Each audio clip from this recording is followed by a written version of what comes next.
في المهني ديال المهالم يلقاون الحرمة يبدو كان زلفلاون مقران سيقول زديقنا مامان سيل سازيدان سوسير مجبوك لندينو كان سوا والي تشورن دورفان نقارا سوي يوفان تيزيوزو ولا شو تيشبان معنا ثمورت تشور دي وبلان ماذا نكوني نهضر كان هات الهضور اديلي وين الهان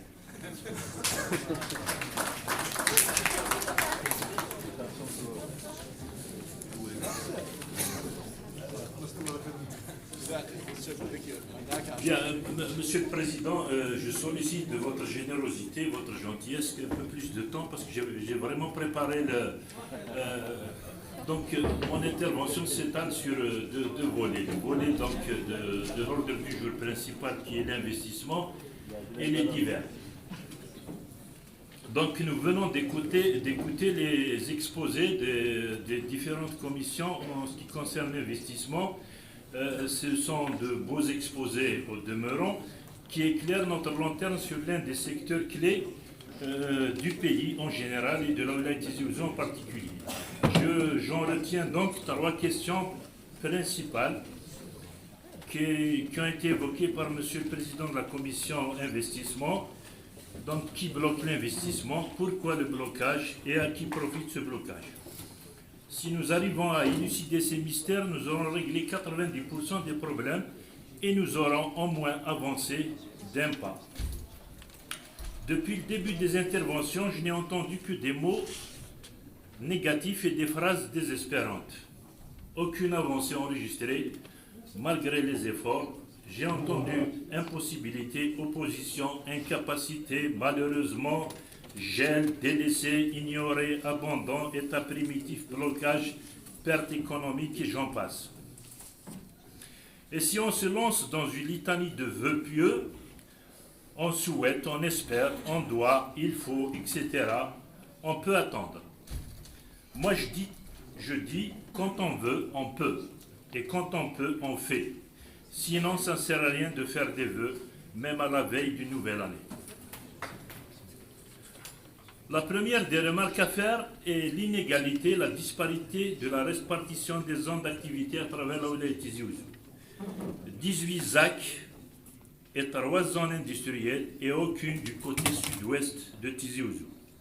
Nous sommes les abonnés absents du développement de la Wilaya Tizi Ouzou. Avant de parler de l'investissement, je voudrais revenir sur les textes régissant ce domaine. Je salue le nouveau code de l'investissement, la loi 22-18, et les textes d'application qui ont suivi cette loi et qui constituent donc le cadre législatif et réglementaire de cette loi. Il faut remonter jusqu'à 1994 pour voir la création de l'APSI par un décret législatif. L'ordonnance, par un décret législatif.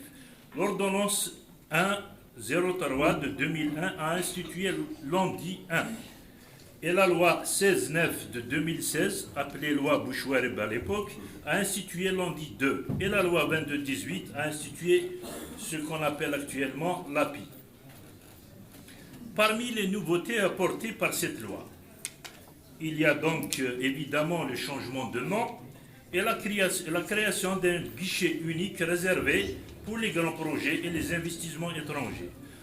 On entend par grand projet, bien sûr, investissement à plus de 20 millions de dinars. Par contre, pour les étrangers, l'investissement, quel que soit le montant. Et le critère donc de résident et non-résident. Parmi les nouveautés, il y a aussi l'instauration de 3 régimes d'incitation. Je reviendrai là-dessus. Le régime des zones à promouvoir, les zones disposant de ressources naturelles, le régime des secteurs, définition des secteurs d'activité à forte valeur ajoutée et les régimes d'investissement structurants. Et parmi les nouveautés aussi, qui est une bonne chose en soi, c'est l'instauration d'une plateforme numérique, mais malheureusement non encore mise en place alors que nous sommes à la veille d'une nouvelle année avec la mise en œuvre de la loi de finances 2023 et du nouveau code de l'investissement. À noter que cette plateforme numérique est le seul et unique moyen de bannir la démocratie dans le secteur de pas la démocratie, la bureaucratie dans le secteur de l'investissement, pour peu qu'elle soit performante et qu'elle soit connectée aux autres services clés tels que les domaines, le CNRC, la CASNOS, la CNAS et les impôts. Mais surtout le délai d'opérabilité. Quand est-ce que cette plateforme sera opérationnelle? C'est un peu la charrue devant les bœufs et je le regrette amèrement. On ne peut pas promouvoir l'investissement si on n'a pas encore installé le guichet unique avec tous les services annexes, impôts, cadastre, CNAS, etc., dans une même enceinte. Et la plateforme numérique quotidiennement actualisée qui permettra à l'investisseur de suivre son dossier. Revenons au régime des zones.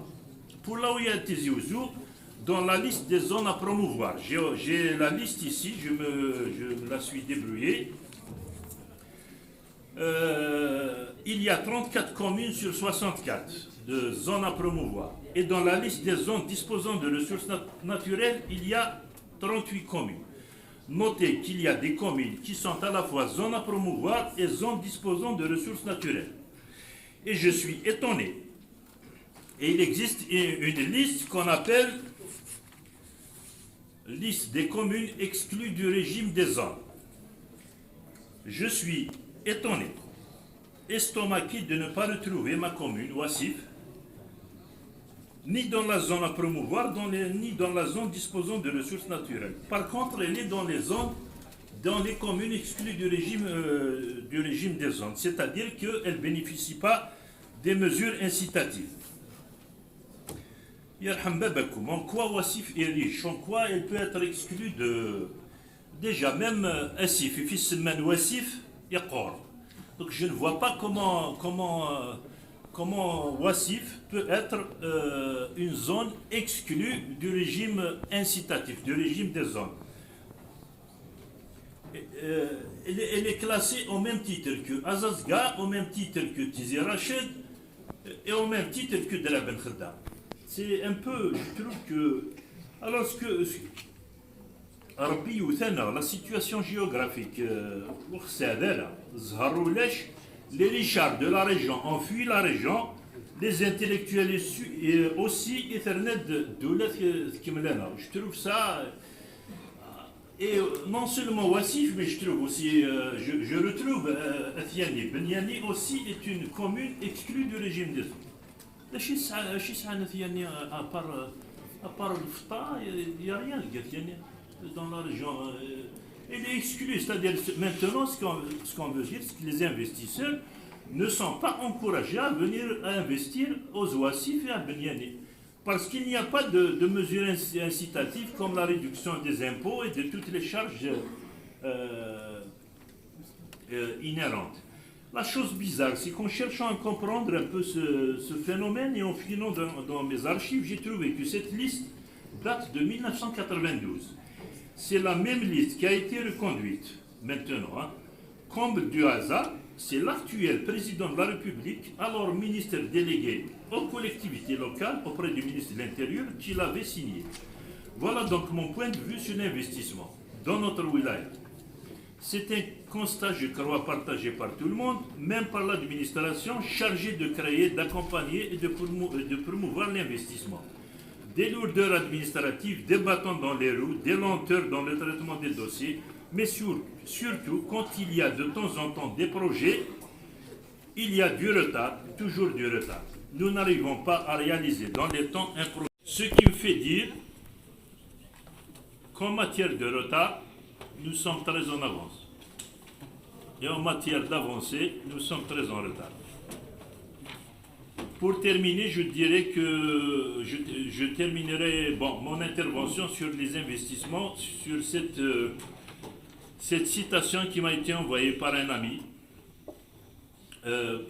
Parce qu'un peuple submergé par la médiocrité se condamne à l'échec et à la misère quand il en connaît plus sur le football que sur ses propres droits, quand il crie plus fort pour un but que pour une injustice, et quand il exige plus d'un joueur que de ses dirigeants. Concernant les divers, voilà.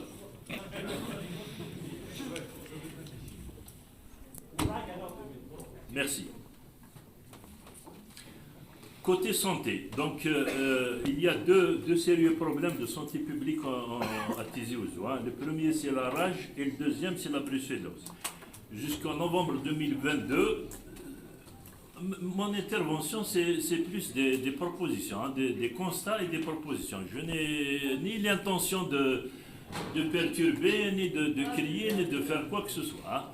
C'est juste pour apporter un plus à la wilaya Tizi Ouzou. Donc pour la santé, le premier c'est la rage. Jusqu'à novembre 2022, il y a eu 7691 cas de morsures de chiens, de chats et d'autres animaux.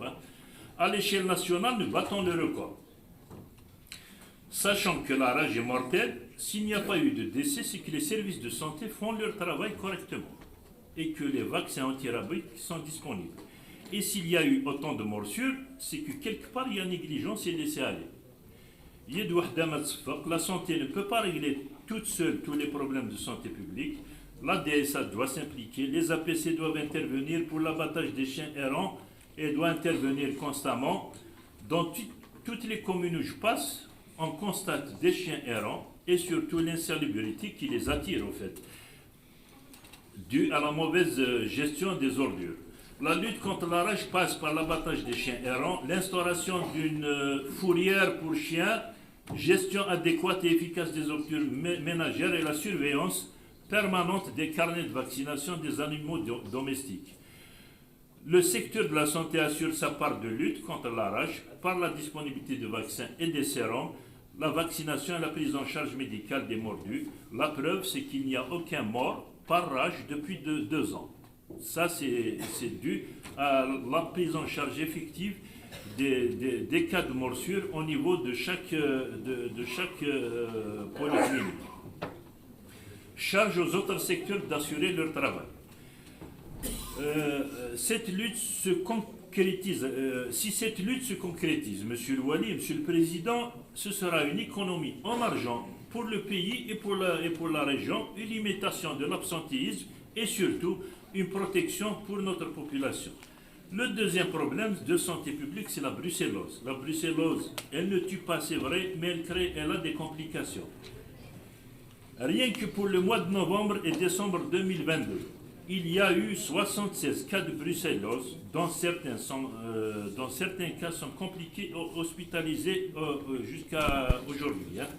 Là aussi, la santé assure sa tâche de fort belle manière avec des campagnes de sensibilisation et la prise en charge des malades. Mais malheureusement, il y a eu défaillance dans les autres secteurs concernés par cette maladie, à savoir l'agriculture. Malgré un arrêté du Wali interdisant la vente et le don de lait et de ses dérivés, chaque jour que Dieu fait, nous constatons à travers la wilaya des étalages de vente de lait dans des bouteilles en plastique. Le praticien de santé ne peut pas être policier ni gendarme. Son rôle est bien spécifié, qui est la prévention et les soins. À charge aussi